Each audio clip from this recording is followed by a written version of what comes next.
Hello ಮಕ್ಕಳೇ, welcome back to my channel. ಇವತ್ತಿನ ವಿಡಿಯೋದಲ್ಲಿ ನಾವು 7ನೇ ತರಗತಿಯ ಕನ್ನಡ ಪುಸ್ತಕವಾದ ಸಿರಿ ಕನ್ನಡ ಈ ಪುಸ್ತಕದಲ್ಲಿನ ಪಾಠ 1 ಪುಟ್ಟಜ್ಜಿ ಪುಟ್ಟಜ್ಜಿ ಕತೆ ಹೇಳು. ಓಕೆ, ಈ ಪಾಠದ ಪ್ರಶ್ನೋತ್ತರಗಳು ಹಾಗೂ ಎಲ್ಲ ಭಾಷಾಭ್ಯಾಸ ಮತ್ತು ವ್ಯಾಕರಣ ಮಾಹಿತಿಗಳನ್ನು ಇವತ್ತು ನಾವು ನೋಡೋಣ ಮಕ್ಕಳೇ.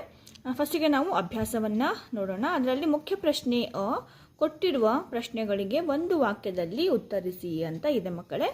ಪುಟ್ಟಜ್ಜಿಯ ಬಳಿ ಹುಡುಗ ಯಾವ ಕತೆ ಹೇಳಬೇಕೆಂದು ಕೇಳಿದನು.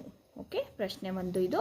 ಉತ್ತರ: ಪುಟ್ಟಜ್ಜಿಯ ಬಳಿ ಹುಡುಗ ಹಾಡ್ಗತೆ ಹೇಳಬೇಕೆಂದು ಕೇಳಿದನು. ಪ್ರಶ್ನೆ 2: ಯುವಕ ಮನೆಯ ಮುಂದೆ ಏನು ಮಾಡಿದನು. ಉತ್ತರ: ಯುವಕ ಮನೆಯ ಮುಂದೆ ತೋಟ ಮಾಡಿದನು. ಜಿಂಕೆಯ ಕುತ್ತಿಗೆಯಲ್ಲಿ ಏನಿತ್ತು. ಓಕೆ, ಉತ್ತರ: ಜಿಂಕೆಯ ಕುತ್ತಿಗೆಯಲ್ಲಿ ಗೆಜ್ಜೆ ಇತ್ತು. ಪ್ರಶ್ನೆ 4: ಹುಲಿ ಸೋತು ಏನು ಮಾಡಿತು. ಹುಲಿ ಸೋತು ಪಲಾಯನ ಮಾಡಿತು. ಪ್ರಶ್ನೆ 5: ಯುವತಿ ಕರೆದುಕೊಂಡು ಹೋಗುತ್ತೇನೆ ಎಂದಾಗ ಚುಕ್ಕಿ ಏನು ಮಾಡಿತು. ಉತ್ತರ: ಯುವತಿ ಕರೆದುಕೊಂಡು ಹೋಗುತ್ತೇನೆ ಎಂದಾಗ ಚುಕ್ಕಿಯು ಆ ಯುವಕನ ಮನೆಯೊಳಗೆ ಅವಿತುಕೊಂಡಿತು. ಪ್ರಶ್ನೆ 6: ಹಳ್ಳದ ದಂಡೆಯ ಮೇಲಿನ ಊರು ಏನಾಯಿತು. ಹಳ್ಳದ ದಂಡೆಯ ಮೇಲಿನ ಊರು ಬೆಳೆಯಿತು. ಮುಖ್ಯ ಪ್ರಶ್ನೆ ಕೊಟ್ಟಿರುವ ಪ್ರಶ್ನೆಗಳಿಗೆ 2-3 ವಾಕ್ಯಗಳಲ್ಲಿ ಉತ್ತರಿಸಿ ಅಂತ ಇದೆ ಮಕ್ಕಳೇ. ಈಗ ಅದರಲ್ಲಿ ಪ್ರಶ್ನೆ 1: ಹಳ್ಳ ಹರಿದು ಊರ ಜನರಿಗೆ ಏನು ಮಾಡಿದೆ. ಉತ್ತರ: ಹಳ್ಳ ಹರಿದು ಊರ ಜನರಿಗೆ ರಕ್ಷಿಸುತ್ತಿದೆ. ಜನರಿಗೆ ಬೇಕಾದ ನೀರಿನ ಸೌಲಭ್ಯಗಳನ್ನು ಒದಗಿಸಿದೆ. ಹಳ್ಳವು ಊರಿಗೆ ಒಂದು ಸೊಬಗನ್ನು ತಂದು ಕೊಟ್ಟಿದೆ. ಪ್ರಶ್ನೆ 2: ಯುವಕ ಹಳ್ಳದ ಬಳಿಗೆ ಬಂದು ಏನು ಮಾಡಿದನು. ಉತ್ತರ: ಯುವಕ ಹಳ್ಳದ ಸೊಬಗನ್ನು ಕಂಡು ಮನಸೋತು ಅಲ್ಲಿ ಒಂದು ಮನೆ ಕಟ್ಟಿದ. ಮನೆ ಮುಂದೆ ತೋಟ ಮಾಡಿ ತನಗೆ ಏನು ಬೇಕೋ ಅದನ್ನು ಬೆಳೆಸಿಕೊಂಡು ಅಲ್ಲಿಯೇ ಉಳಿದ.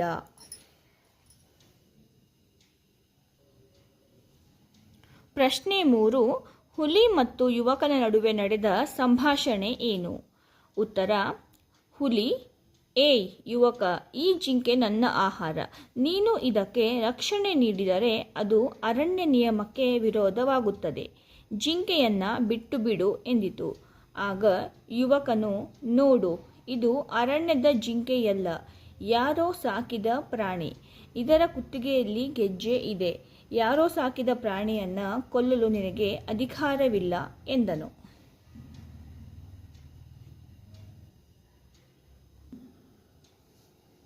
ಪ್ರಶ್ನೆ 4: ಜಿಂಕೆಯನ್ನು ನೋಡಿದ ಯುವತಿ ಏನು ಮಾಡಿದಳು.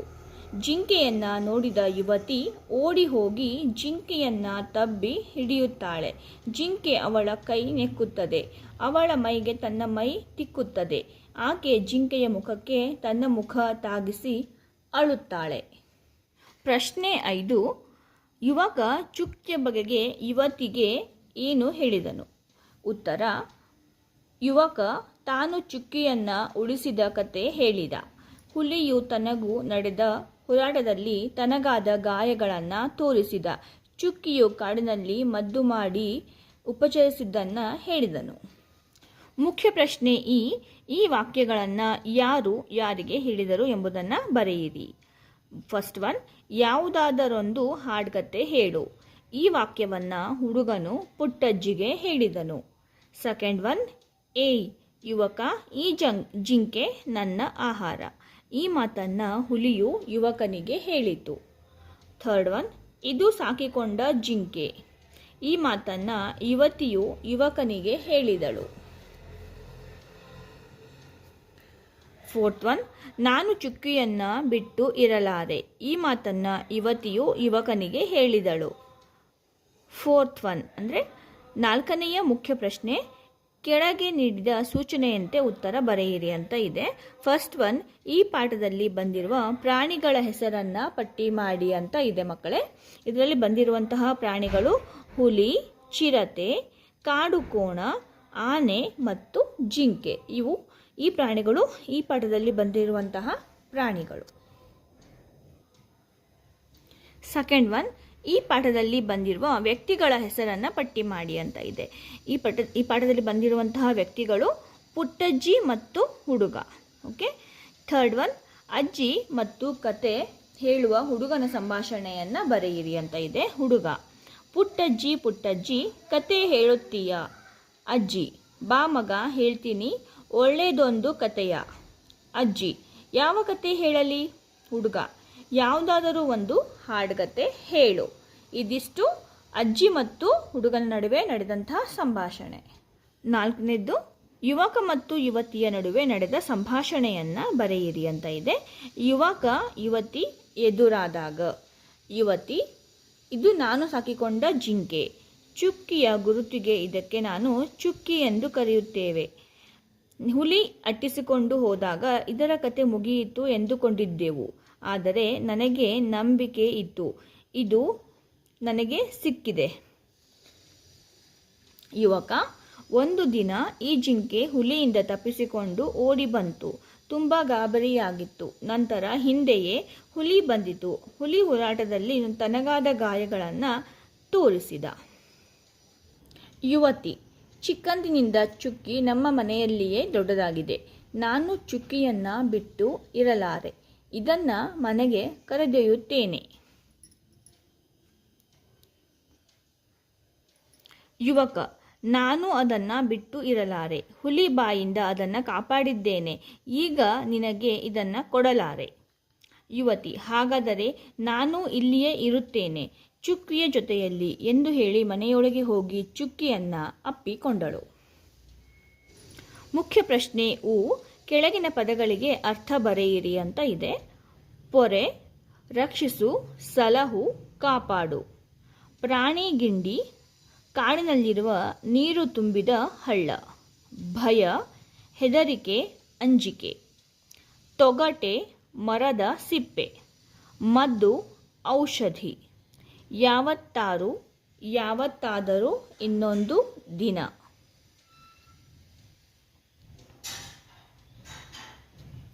ಮುಖ್ಯ ಪ್ರಶ್ನೆ ಉ. ಹೊಂದಿಸಿ ಬರೆಯಿರಿ. ಇಲ್ಲಿ ಅ ಪಟ್ಟಿಯನ್ನು ಕೊಟ್ಟಿದ್ದಾರೆ, ಇಲ್ಲಿ ಆ ಪಟ್ಟಿಯನ್ನು ಕೊಟ್ಟಿದ್ದಾರೆ ಮಕ್ಕಳೇ. ಇದನ್ನು ನಾವು ಸರಿಯಾಗಿ ಹೊಂದಿಸಬೇಕು. ಪುಟ್ಟಜ್ಜಿ ಕತೆ, ಕಾಡು ಹುಲಿ ಚಿರತೆ ಕಾಡು ಕೋಣ, ಚುಕ್ಕಿ ಜಿಂಕೆ, ಮದ್ದು ಸೊಪ್ಪು ಸದೆ, ಬೇರು ತೊಗಟೆ, ಹಳ್ಳದ ದಂಡೆ ಊರು ಬೆಳೆಯಿತು. ಜಗಳ ಹುಲಿಗೂ ಯುವಕನಿಗೂ ನಡೆದಂತಹ ಜಗಳ. ಓಕೆ, ಇದು ನೋಡಿ ಮಕ್ಕಳೇ, ನಾವು ಹೊಂದಿಸಿ ಬರೆಯಿರಿ ಬರ್ತಿದ್ವಲ್ಲ, ಎರಡೂ ಹೊಂದಿಸಿದ್ವಲ್ಲ, ಅದನ್ನು ಯೂಸ್ ಮಾಡಿ ಒಂದು ವಾಕ್ಯವನ್ನು ಮಾಡಿ ಅಂತ ಹೇಳಿದ್ದಾರೆ. ಪುಟ್ಟಜ್ಜಿಯು ಕಥೆಯನ್ನು ಹೇಳಿದಳು. ಕಾಡಿನಲ್ಲಿ ಹುಲಿ ಚಿರತೆ ಕಾಡುಕೋಣ ಇರುತ್ತದೆ. ಜಿಂಕೆಯ ಹೆಸರು ಚುಕ್ಕಿ. ಸೊಪ್ಪು ಸದೆ ಬೇರು ತೊಗಟೆಗಳನ್ನು ಮದ್ದಾಗಿ ಉಪಯೋಗಿಸುವರು. ಹಳ್ಳದ ದಂಡೆಯ ಮೇಲೆ ಒಂದು ಸುಂದರ ಊರು ಬೆಳೆಯಿತು. ಹುಲಿಗೂ ಯುವಕನಿಗೂ ಜಗಳ ನಡೆಯಿತು. ಮಕ್ಕಳೇ, ಈಗ ನಾವು ಭಾಷಾಭ್ಯಾಸವನ್ನು ನೋಡೋಣ. ಕೆಳಗೆ ಹಲವು ಜೀವಿಗಳ ಹೆಸರುಗಳನ್ನು ನೀಡಲಾಗಿದೆ. ಇವುಗಳನ್ನು ಸಾಕು ಪ್ರಾಣಿಗಳು ಮತ್ತು ಕಾಡು ಪ್ರಾಣಿಗಳು ಎಂದು ವಿಂಗಡಿಸಿ ಪ್ರತ್ಯೇಕ ಪಟ್ಟಿ ಮಾಡಿ ಅಂತ ಕೊಟ್ಟಿದ್ದಾರೆ. ಸಾಕು ಪ್ರಾಣಿಗಳು, ಇದು ಕಾಡು ಪ್ರಾಣಿಗಳು. ಸಾಕು ಪ್ರಾಣಿಗಳಲ್ಲಿ ಕಾಡು ಎಮ್ಮೆ, ಕುರಿ, ಮೇಕೆ, ಹಂದಿ, ನಾಯಿ, ಬೆಕ್ಕು, ಎತ್ತು, ಕೋಳಿ ಮತ್ತು ಕತ್ತೆ, ಇವಿಷ್ಟು ಸಾಕು ಪ್ರಾಣಿಗಳು. ಕಾಡು ಪ್ರಾಣಿಗಳು ಹುಲಿ, ಜಿಂಕೆ, ಕರಡಿ, ಕಾಡು ಕೋಣ, ಜಿರಾಫೆ, ಸಿಂಹ, ಘೇಂಡಾಮೃಗ, ಚಿರತೆ, ಸಾರಂಗ, ಆನೆ ಮತ್ತು ಮಂಗ, ಇವಿಷ್ಟು ಕಾಡು ಪ್ರಾಣಿಗಳು. ನೋಡಿ, ಮುಖ್ಯ ಪ್ರಶ್ನೆ ಆ. ಮೇಲಿನ ಎಲ್ಲ ಪ್ರಾಣಿಗಳ ಹೆಸರುಗಳನ್ನು ಅಕಾರಾದಿಗಳಾಗಿ ಬರೆಯಿರಿ ಅಂತ ಇದೆ ಮಕ್ಕಳೇ. ಅಕಾರಾದಿಗಳು ಅಂದರೆ ಇನ್ ಆರ್ಡರಲ್ಲಿ ಬರೀಬೇಕು. ಅ, ಆ, ಈ ನಾವು ಅಲ್ಫಾಬೆಟಿಕಲಿ ಅಂತ ಹೇಳ್ತೀವಲ್ಲ ಇಂಗ್ಲೀಷ್ನಲ್ಲಿ. ಎ ಫಸ್ಟಿಗೆ ಬರ್ತೀವಿ, ಎನಲ್ಲಿ ಬರುವಂಥ ಪದಗಳು, ಬಿನಲ್ಲಿ ಬರುವಂಥ ಪದಗಳನ್ನು ನೆಕ್ಸ್ಟ್ ಬರ್ತೀವಲ್ಲ, ಅದೇ ರೀತಿ ಅಕಾರಾದಿಗಳು ಅಂತಂದರೆ ಸೀರೀಸಲ್ಲಿ ಬರೀಬೇಕು. ಅ, ಆ, ಈ ಥರ. ಓಕೆ, ಇಲ್ಲಿ ಆನೆ, ಎತ್ತು, ಕತ್ತೆ, ಕರಡಿ, ಕಾಡು ಕೋಣ, ಕುರಿ, ಕೋಳಿ, ಘೇಂಡಾಮೃಗ, ಚಿರತೆ, ಜಿರಾಫೆ, ಜಿಂಕೆ, ನಾಯಿ, ಬೆಕ್ಕು, ಮಂಗ, ಮೇಕೆ, ಸಿಂಹ, ಸಾರಂಗ, ಹುಲಿ ಮತ್ತು ಹಂದಿ. ಓಕೆ, ಈ ರೀತಿ ನಾವು ಸೀರೀಸಲ್ಲಿ ಬರಿಬೇಕು ಆಲ್ಫಾಬೆಟಿಕಲಿ. ಮುಖ್ಯ ಪ್ರಶ್ನೆ ಈ ಪ್ರತ್ಯೇಕ ಗುಂಪುಗಳಲ್ಲಿ ಕೆಲವು ಶಬ್ದಗಳಿವೆ. ಪ್ರತಿ ಗುಂಪಿನಲ್ಲೂ ಆ ಗುಂಪಿಗೆ ಸೇರಿದ ಒಂದೊಂದು ಶಬ್ದವಿದೆ. ಈ ಶಬ್ದವನ್ನು ಗುರುತಿಸಿ ಮತ್ತು ಆ ಶಬ್ದ ಆ ಗುಂಪಿಗೆ ಏಕೆ ಸೇರುವುದಿಲ್ಲ ಎಂಬುದಕ್ಕೆ ಕಾರಣವನ್ನು ಬರೆಯಿರಿ ಅಂತ ಇದೆ ಮಕ್ಕಳೇ. ನೋಡಿ, ಇಲ್ಲಿ ಈ ರೀತಿ ಅವರು ಒಂದು ಕೋಷ್ಟಕವನ್ನು ಕೊಟ್ಟಿದ್ದಾರೆ. ಇದರಲ್ಲಿ ಗುಂಪು 1, 2, 3, 4 ಅಂತ ಹೇಳಿ 4 ಗುಂಪುಗಳಿವೆ. ಇದರಲ್ಲಿ ಗುಂಪಿಗೆ ಸೇರದ ಪದವನ್ನು ನಾವು ಮೊದಲು ಗುರುತಿಸಿ ಬರೀಬೇಕು, ಅದಕ್ಕೆ ಟಿಕ್ ಮಾಡಬೇಕು. ಹಾಗೆ ಈ ಗುಂಪಿಗೆ ಇದು ಪದ ಯಾಕೆ ಸೇರುವುದಿಲ್ಲ ಅನ್ನೋದಕ್ಕೆ ನಾವು ಒಂದು ಕಾರಣವನ್ನು ಬರಿಬೇಕು. ಓಕೆ, ಮುಂಚೆ ನಾವು ಗುಂಪಿಗೆ ಸೇರಿದ ಪದವನ್ನು ಇಲ್ಲಿ ನಾವು ಟಿಕ್ ಮಾಡೋಣ. ಫಸ್ಟ್ ಗುಂಪು 1ರಲ್ಲಿ ಹಸು, ಎಮ್ಮೆ, ಕರಡಿ ಮತ್ತು ಹಂದಿ ಇವೆ. ಗುಂಪು 2 ನಾನು, ನೀನು, ಅವನು, ರಮ್ಯ. ಗುಂಪು 3 ಯುವಕ, ಯುವತಿ, ಮುದುಕ, ಹುಡುಗ. ಗುಂಪು 4 ಕತೆ, ಕವನ, ಪೆನ್ಸಿಲು, ಕಾದಂಬರಿ. ಓಕೆ, ಇವಾಗ ನೋಡಿ ಇಲ್ಲಿ ಗುಂಪು 1. ಓಕೆ, ನೋಡಿ ಗುಂಪು ಇದರಲ್ಲಿ ಕರಡಿ ಅಂತ ಇದೆಯಲ್ಲ, ಇದು ಯಾಕೆ ಸೇರೋದಿಲ್ಲ ಈ ಗುಂಪಿಗೆ ಅಂತ ಇಲ್ಲಿ ಕಾರಣ ಬರೀಬೇಕು. ಗುಂಪು 1ರಲ್ಲಿ ಕರಡಿ ಯಾಕೆ ಸೇರೋದಿಲ್ಲ ಈ ಗುಂಪಿಗೆ ಅಂದರೆ, ಕರಡಿ ಗುಂಪಿಗೆ ಸೇರುವುದಿಲ್ಲ ಏಕೆಂದರೆ ಇದು ಕಾಡು ಪ್ರಾಣಿ. ಉಳಿದವುಗಳು ಸಾಕು ಪ್ರಾಣಿಗಳು. ನೋಡಿ ಇಲ್ಲಿ ಹಸು, ಎಮ್ಮೆ ಮತ್ತು ಹಂದಿ ಇವು ಸಾಕು ಪ್ರಾಣಿಗಳು, ಇದು ಕರಡಿ ಕಾಡು ಪ್ರಾಣಿ. ಓಕೆ, ಅದೇ ರೀತಿ ಗುಂಪು 2ರಲ್ಲಿ ರಮ್ಯ, ಇದು ಗುಂಪಿಗೆ ಸೇರದ ಒಂದು ಪದ ಆಗಿರುತ್ತೆ. ಯಾಕೆ ಅಂದರೆ ನಾನು, ಅವಳು, ನೀನು. ಓಕೆ, ರಮ್ಯ ಇದು ಅಂಕಿತ ನಾಮ, ಉಳಿದವುಗಳು ಸರ್ವನಾಮಗಳು. ಓಕೆ, ಅದೇ ರೀತಿ ನೋಡಿ ಇಲ್ಲಿ ಈ ಗುಂಪಲ್ಲಿ ಯುವತಿ ಸೇರುವುದಿಲ್ಲ. ಇಲ್ಲಿ ಅಬ್ಸರ್ವ್ ಮಾಡಿ, ಇದು 3 ಪುಲ್ಲಿಂಗ ಇದೆ. ಯುವಕ, ಮುದುಕ ಮತ್ತು ಹುಡುಗ ಇವು 3 ಪುಲ್ಲಿಂಗ, ಇದು ಯುವತಿ ಸ್ತ್ರೀಲಿಂಗ. ಸೊ ಅದಕ್ಕೆ ಇದು ಸೇರುವುದಿಲ್ಲ. ನೋಡಿ ಇಲ್ಲಿ ಯುವತಿ ಇದು ಸ್ತ್ರೀಲಿಂಗ, ಅದಕ್ಕೆ ಸೇರೋದಿಲ್ಲ. ಗುಂಪು 4ರಲ್ಲಿ ಕಥೆ, ಕವನ, ಕಾದಂಬರಿ.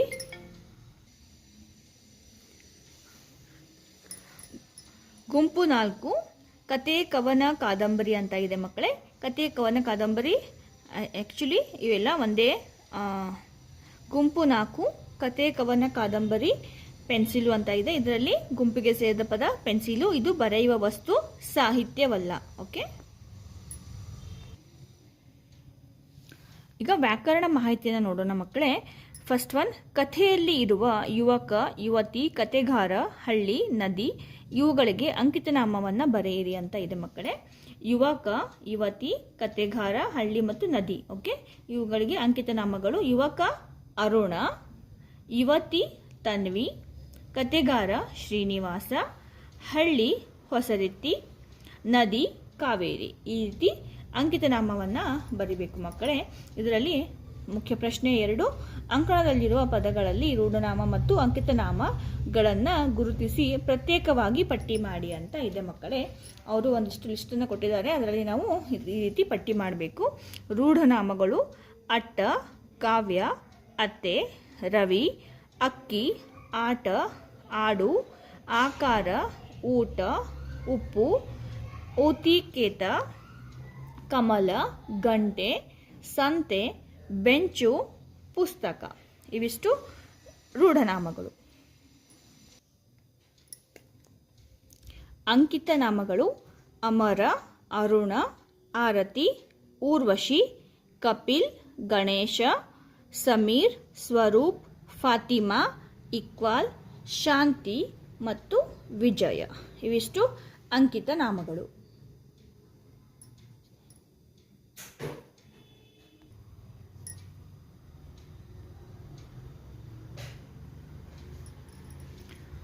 ಮುಖ್ಯ ಪ್ರಶ್ನೆ 3, ಕೆಳಗಿನ ಪದಗಳಲ್ಲಿ ರೂಢನಾಮ ಸರ್ವನಾಮಗಳಾಗಿ ವಿಂಗಡಿಸಿ ಅಂತ ಇದೆ. ರೂಢನಾಮ ಅಜ್ಜ, ಆಡು, ಬೆಳಗು. ಸರ್ವನಾಮ ನಾನು, ನೀನು, ತಾವು, ಅವರು, ಅವಳು, ನಾವು, ನೀವು, ಅದು, ಅವನು, ಅವನು, ಅವು ಇವಿಷ್ಟು ಸರ್ವನಾಮಗಳು. ಮುಖ್ಯ ಪ್ರಶ್ನೆ 4.